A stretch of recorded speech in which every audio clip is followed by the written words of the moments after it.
सगळं काम ठप्प होतं, सगळे प्रकल्प बंद होते, सगळे अगदी सारखं सगळं वातावरण होतं, अतिशय निगेटिव्ह नैराश्य या महाराष्ट्रामध्ये पसरलं होतं। सर्व सण उत्सवावर बंदी होती आणि आपलं सरकार आपण आणल्यानंतर सगळ्या सणांवर उत्सवांची बंदी आपण हटवून टाकली, मोकळा श्वास लोक घेऊ लागले। पण त्या उठावामध्ये माझ्या खांद्याला खांदा लावून पुढे लागणार आहात तुमचा आमदार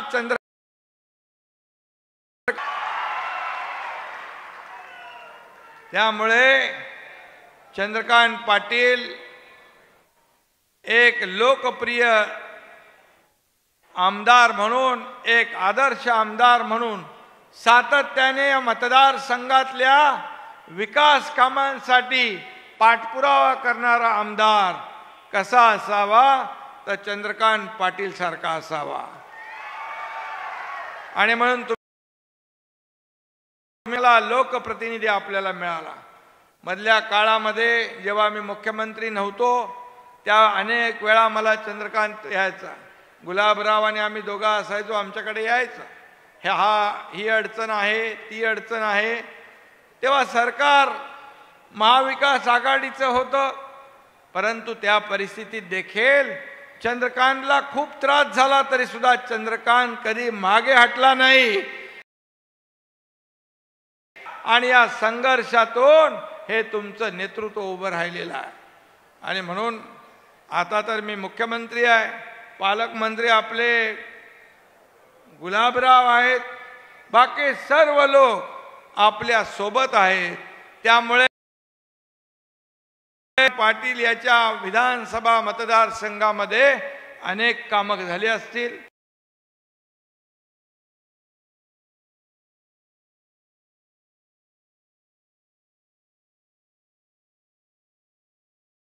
साहेब आपलं सरकार आल्यानंतर बंद पडलेल्या योजना सगळ्या सुरू झाल्या। आम्ही जेव्हा मी आणि देवेंद्रजी दोघांनी शपथ घेतली त्यावेळेस पहिल्या कॅबिनेट पासून आजपर्यंत आपण जर पाहिलं तर शेतकरी, कष्टकरी, कामगार, महिला भगिनी, तरुण, युवा, आपले ज्येष्ठ नागरिक या सर्वांसाठी आपण निर्णय घेतले। पहिल्या बैठकीत देखील सिंचनाच्या प्रकल्पांना मान्यता दिली। 2.5 वर्षामध्ये एका प्रकल्पाला मान्यता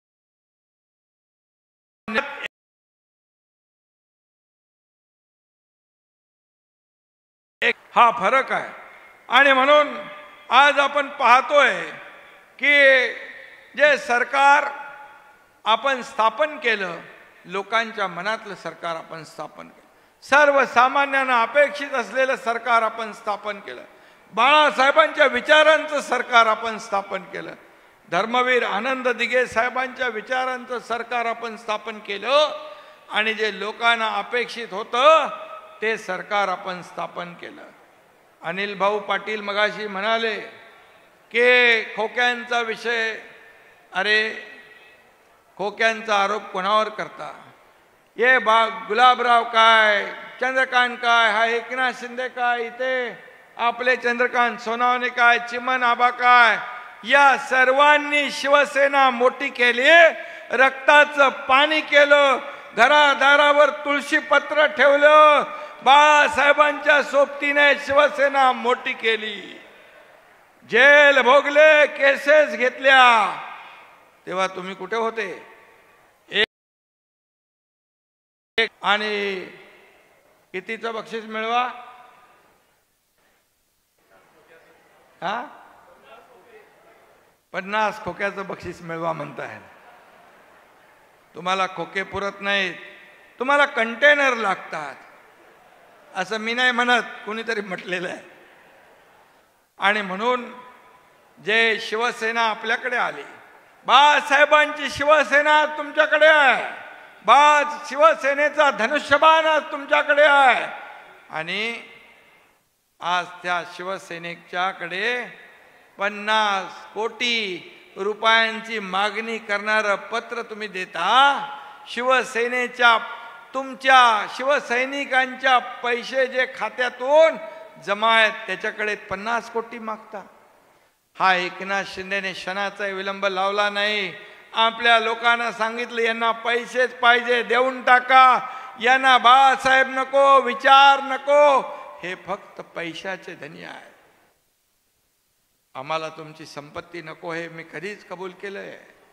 बाळासाहेबांचे विचार हीच आमची संपत्ती आहे, तेच आमचं ऐश्वर्य आहे।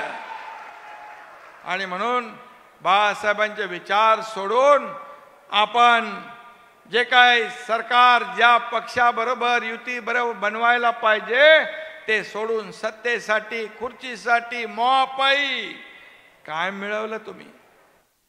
काय मिळवलं? आज बाळासाहेबांचे विचार, बाळासाहेब हिंदू हृदय सम्राट म्हणायला देखील तुमची जीभ कचरते। सावरकरांचा अपमान मूग गिळून गप्प बसायला लागत होतं। हे आम्हाला शक्य होणार नाही। आणि म्हणून आमच्यातला बाळासाहेबांच्या विचाराचा शिवसैनिक जागा झाला आणि आम्ही तो उठाव केला, धाडस केलं आणि अवघ्या जगाने ते पाहिलं। आज रोज आरोप प्रत्यारोप, पण आरोपाला उत्तर आम्ही आरोपाने देणार नाही, कामातून देणार, कामातून उत्तर देणार। अशाच मुक्ताईनगर रावेर हा जोडणारा तापी नदीवरच्या पुलाप्रमाणे या पुलाच्या कामाच्या रूपाने देणार। कारण शेवटी आम्हाला बाळासाहेबांचे विचार आहेत, संस्कार आमच्यावर आहेत। सकाळ संध्याकाळ उठता बसता जसं मोगलांच्या घोड्या नाही संताजी धनाजी दिसायचे तसे यांना दिसताय। आणि म्हणून मी आपल्याला एवढंच सांगतो की आम्ही या सर्वांगीण राज्याचा विकास काया पालट या माता भगिनी इथे बसल्यात त्यांच्यासाठी अनेक योजना आपण केल्या। लेक लाडकी लखपती, त्याचबरोबर एसटी मध्ये 50% सवलत, आज अनेक योजना शेतकऱ्यांसाठी आपण केल्या। शेतकऱ्यांच्या पाठीशी उभं राहणारं हे सरकार आहे। हे NDRF वगैरे नियम आम्ही सगळे बाजूला ठेवले। केंद्र सरकार मोदीजी 6,000 रुपये वर्षाला देतात, देण्यात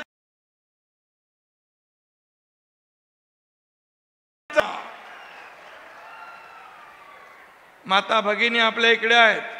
एसटी मध्ये 50% सवलत झाली आहे ना